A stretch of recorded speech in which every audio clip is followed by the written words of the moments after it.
Shani America क्यों नहीं जाता है भाई?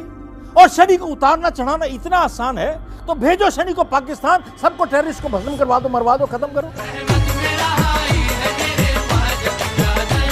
आए कुतुब मीनार की टोपी लगा के मुर्दों के नाम पर खाने वालों, चादरें चढ़ाने वालों, मुर्दों की पूजा करने वालों और कब्रों को चूमने चाटने वालों और कब्र पुंजो सुनो। ये लकीरें हमारे हाथ पे हैं, इतनी ही लकीरें बंदर के हाथ पे भी हैं।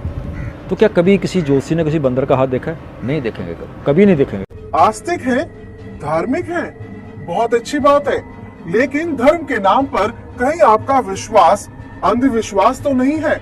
उस किशन में क्या होता है, लॉजिक चला जाता है, और जिसकी लाइफ में से लॉजिक गया उसकी लाइफ में से अंडरस्टैंडिंग गई। दोस्तों, आस्था में तर्क मिले तो विश्वास बनता है, लेकिन बिना तर्क वो अंधा विश्वास ही होता है, यानी अंधविश्वास।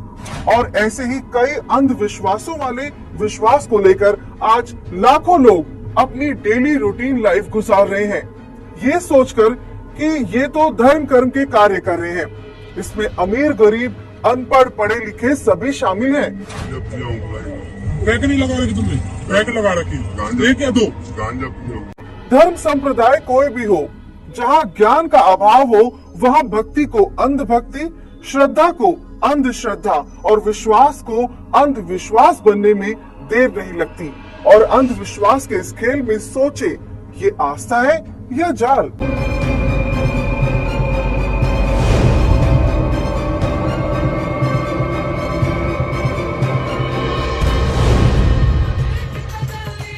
अल्लाह की कसम है बड़ी नेमतों वाली, रहमत में नहाई है मेरे हाजत का दल।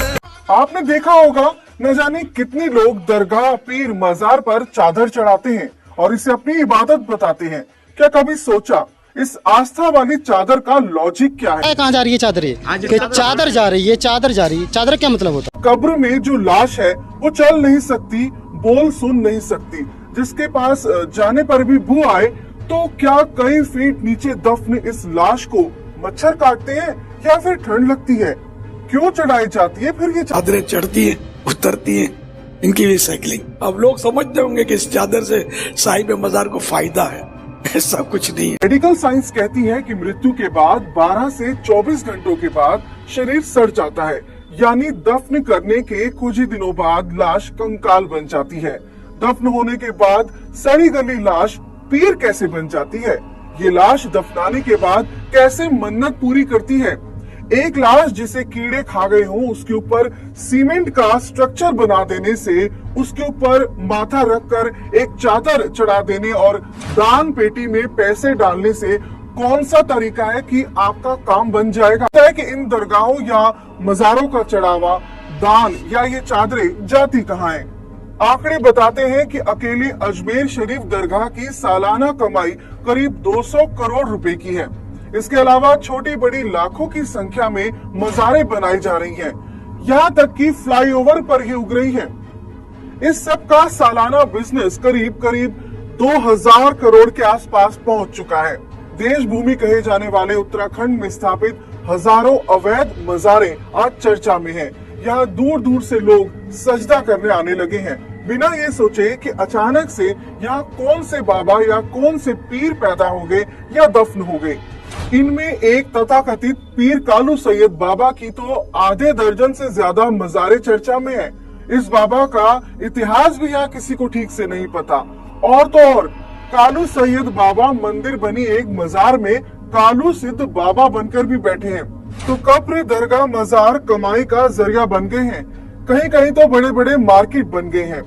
दिमाग लगाइए, सोचिए, जो मर चुका है, जिसकी लाश सड़ चुकी है, जिसका लोगों को नाम नहीं पता, चेहरा नहीं पता, लोग एक दूसरे की सुनकर चढ़ावा चढ़ा रहे हैं। उस चढ़ावे से वो लोग अय्याशी कर रहे हैं। तो समझदार हो तो समझ जाइए कि असल में मन्नत किसकी पूरी हो रही है।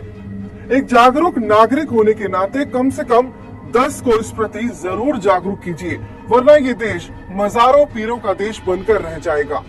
धन्यवाद।